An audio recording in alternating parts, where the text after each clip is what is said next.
Chassés pour planter des cocotiers, expulsion forcée au nom du développement touristique du littoral au Bénin. C'est l'intitulé du rapport sur l'expulsion forcée au Bénin lancé par Amnesty International Bénin. Ces expulsions forcées font suite à la volonté des autorités de mettre en place 4 projets de développement touristique majeurs sur le littoral.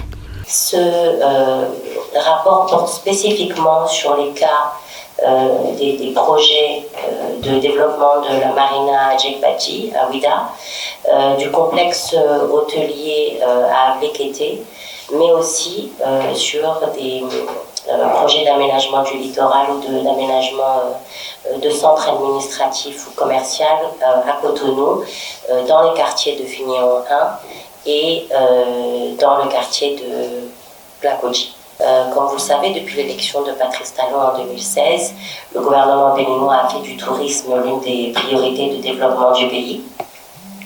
Le programme d'action du gouvernement intitulé « Le Bénin révélé » ambitionne notamment de favoriser le tourisme balnéaire, mais aussi mémoriel. Or, dans ce cadre, que ce soit à Cotonou ou à Ouida, des terrains ont été expropriés, des quartiers et des villages situés le long du littoral de part et d'autre de la route des pêches ont été détruits et leurs habitants ont été contraints de s'installer ailleurs.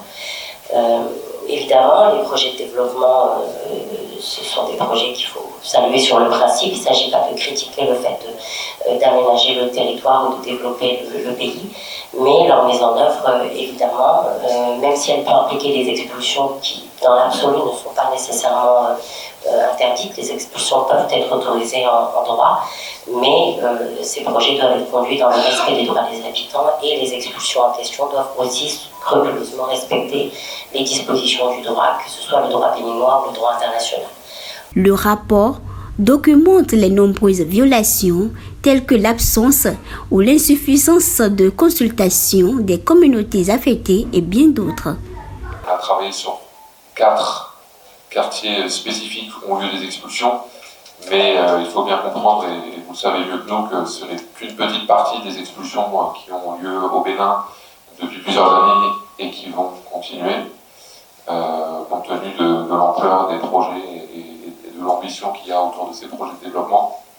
Donc c'est presque une goutte d'eau, je dirais, même si ça concerne énormément de personnes, plusieurs milliers de personnes, en tout cas selon les estimations qu'on a pu faire à partir des données officielles et à partir des données des collectifs de défense de droits des habitants expulsés. Comme vous le savez, Amnesty International est une organisation de défense des droits humains, donc on se base sur le droit, on compare des situations qu'on documente avec un cadre juridique et on détermine si ce cadre juridique a été respecté ou pas. Ce cadre juridique, c'est pas celui d'Amnesty International, c'est celui de textes internationaux ratifiés par les pays, ratifiés par le Bénin. C'est le pacte international relatif aux droits économiques, sociaux et politiques. C'est la charte africaine des droits de l'homme et des peuples. Donc ce sont des textes qui existent et qui ont été ratifiés par le Bénin et par d'autres pays de la région. Je mentionne également que la question des expulsions forcées n'est pas propre au Bénin. C'est une situation qui existe dans de nombreux pays. D'autres collègues en Asie du Sud-Est, par exemple, ont travaillé sur cette thématique-là. Donc c'est pas quelque chose qui est propre au Bénin, mais ça nous a semblé intéressant de travailler sur cette thématique compte tenu du nombre de personnes qui sont concernées par ces expulsions et par leurs conséquences. On parle là, encore une fois, de milliers de personnes. Et énormément de gens sont concernés, comme vous l'avez peut-être déjà constaté en vous rendant sur les sites qui ont été expulsés. Je passe maintenant à la partie sur les conséquences économiques, sociales et culturelles. Donc on est là à tout ce qui concerne les manquements constatés après les expulsions. Les situations sont là encore très variables. Les situations les plus violentes, on peut dire, c'est évidemment les personnes qui ont été expulsées sans être relogées ou sans avoir reçu d'indemnisation. C'est le cas notamment des habitants de Fignon 1 et de Plakodji. Les autres conséquences que nous avons constatées, c'est celles des personnes qui ont pu bénéficier d'une réinstallation officielle, dont nous sommes rendus à Djefa, pour ce qui concerne les personnes relogées du quartier de Plakodji, et à Arwanji pour les personnes relogées du quartier de Fignon 2. Ce que nous avons constaté, c'est que jusqu'à présent, donc nous sommes déjà, le temps passe, au moins 2 ans, parfois après certaines expulsions, les gens vivent toujours sans accès, pour une grande partie, à certains services de base, eau, électricité, assainissement. Encore une fois, ce sont des exigences du droit international, ce n'est pas Amnesty International qui invente ce droit-là, ce sont des exigences du droit international. Nous avons constaté ces manquements-là, certaines personnes qui nous disent qu'elles n'ont pas accès à des toilettes dans des quartiers tout neufs, qui déjà auraient dû être prêts le lendemain même de l'expulsion, et qui n'ont pas été prêts immédiatement après les expulsions. Donc un manque d'accès aux services publics de base. Certains petits efforts ont été faits, nous l'avons constaté récemment en nous rendant notamment à Djefa. Certains poteaux électriques censés accueillir des lignes ont été installés et quelques foyers ont été raccordés au réseau d'eau potable. C'est encourageant, mais c'est évidemment totalement insuffisant par rapport à ce que sont censés faire les autorités. Ce rapport sur les violations de droits humains liées aux expulsions forcées s'appuie sur des missions de recherche menées au Bénin entre 2022 et 2023. En 2024, pour poursuivre, nous aurons au-delà de ces actions de plaidoyer à continuer la communication avec vous pour que le message aille loin. Aussi bien pour ces personnes que nous avons, mais pour les nouveaux projets qu'on aura sur la même thématique d'expulsion au niveau du Bénin. Nous allons faire une large campagne sur laquelle on aura besoin de votre appui, que ce soit les hommes des médias ou le public en général, afin que cette question d'expulsion n'ait plus le droit de citer au Bénin et en ne respectant pas les dispositions du droit international. Notre organisation a fait ce travail de recherche sur le terrain et a voulu, au-delà des constats, faire des recommandations, comme nous en avons toujours l'habitude. Nous avons 2 types de recommandations pour les autorités béninoises notamment. Le premier type de recommandation concerne les expulsions liées à ces 4 projets qui vous ont été présentés tout à l'heure.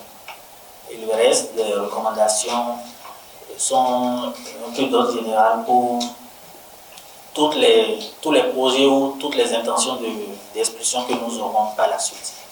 Sur le premier type, nous en avons 5 que je vais lui donner le plaisir de vous lire en attendant que vous ayez le document. La première, c'est de surseoir aux procédures d'expropriation des propriétaires fonciers à Blekété tant qu'un accord pour une indemnisation juste n'a pas été trouvé. Prendre des mesures urgentes pour proposer des mesures d'indemnisation et de réinstallation en consultation réelle avec les résidents de Fiéyon 1 et en conformité avec le droit international. Mettre en place une commission d'enquête indépendante chargée d'examiner si les indemnisations pour les expulsions liées aux 4 projets présentés dans ce rapport ont été justes et préalables et si toutes les personnes devant être dédommagées ont bien été prises en compte au regard des normes internationales en la matière. Les 2 dernières disent ceci: s'assurer que les logements des personnes réinstallées à Djefa et à Mandi répondent aux critères du logement convenable selon le droit international. En particulier, garantir sans délai à ces personnes l'accès à des services d'eau potable, d'assainissement et d'électricité, fournir des documents conformes aux droits béninois qui attestent de façon incontestable de leurs droits sur les nouveaux terrains et logements. Mettre en place un plan concerté avec les pêcheurs du littoral pour leur permettre de continuer leurs activités dans des conditions adéquates et respectueuses de leurs droits économiques, sociaux et culturels. Ça, ce sont les premières 5 recommandations liées à ces 4 projets qui ont été présentés dans le rapport. Alors, s'agissant des expulsions de manière générale, nous avons formulé 11 recommandations dans le rapport. La première, c'est d'arrêter tout projet d'expulsion sans solution de relogement et mesures de protection des droits humains adéquates pour les personnes déplacées. Garantir l'exécution d'études d'impact environnemental et social et de plans d'action de réinstallation pour chaque projet menant à des expulsions. Garantir leur accessibilité aux personnes concernées et plus largement au public. Modifier le code foncier et domanial du Bénin afin de le conformer au droit international en matière d'expulsion forcée, en particulier inscrire le droit des personnes expulsées, qu'elles détiennent ou non un titre de propriété, à bénéficier d'une indemnisation juste et préalable pour la perte, la récupération et le transport de leurs biens, en particulier leur logement d'origine et les terres perdues ou endommagées au cours de l'opération. Inscrit également les exigences en termes de protection des droits économiques, sociaux et culturels des personnes après leur expulsion.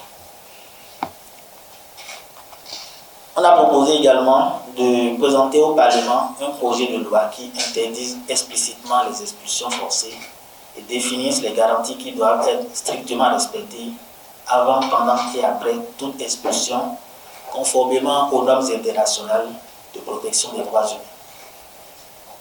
Nous proposons également de s'assurer que les opérations d'expulsion et de destruction soient déclarées à l'avance et dans un délai raisonnable avant leur mise en œuvre, informer les personnes concernées et les consulter sur les modalités d'exécution de ces opérations, aider les personnes concernées à récupérer leurs biens avant la mise en œuvre des opérations, s'assurer que les expulsions et destructions ne soient pas effectuées par mauvais temps, la nuit, pendant les périodes scolaires, et qu'elles soient encadrées par des agents de sécurité sans recours à un usage non nécessaire ou excessif de la force.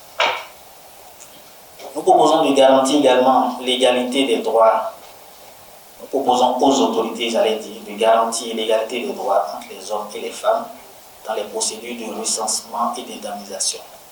Les hommes et les femmes doivent être co-bénéficiaires des mesures d'indemnisation. Il faudra mettre en place des procédures claires et compréhensibles pour permettre effectivement aux personnes expulsées qui le souhaitent d'exercer un recours en leur octroyant, si besoin, une aide juridique et judiciaire. Fournir une aide administrative pour faciliter les démarches des personnes éligibles à une indemnisation afin que leurs droits ne soient pas compromis. Garantir des indemnisations justes et conformes au prix du marché pour la perte et ou la destruction des biens des personnes expulsées. S'assurer que les sites de réinstallation proposés aux personnes expulsées garantissent l'accès à l'eau potable, à l'assainissement, à l'électricité, à l'éducation et au travail. Fournir un soutien technique et financier aux personnes expulsées afin de les aider dans la construction de leur nouveau logement. Soutenir les personnes réinstallées en leur fournissant des moyens de transport et d'autres facilités afin qu'elles puissent continuer à gagner leur vie grâce aux activités qu'elles exerçaient avant l'expulsion. Garantir aux personnes réinstallées la sécurité légale de l'occupation en leur fournissant des documents officiels attestant de leurs droits. L'avant-dernière recommandation sur test liste dit ceci: ratifier le protocole facultatif se rapportant au pacte international relatif aux droits économiques, sociaux et culturels, permettant aux individus de soumettre des plaintes individuelles pour dénoncer la violation des droits économiques, sociaux et culturels au Bénin. Et la dernière, faire la déclaration au titre de l'article 34.6 du protocole additionnel à la Charte africaine des droits de l'homme et des peuples, portant création de la Cour africaine des droits de l'homme et des peuples, permettant aux individus et aux ONG de saisir directement la Cour. 4 zones touchées par cette opération de libération, à savoir Avrekete, Fulakodi, Finayon, Diegbadi, ont été au cœur de ce rapport avec plus de 10 000 Béninois affectés rien qu'à Cotonou. Des conditions de vie précaires qui entraînent notamment des répercussions sur les droits socio-économiques des personnes chassées de leur lieu d'habitation.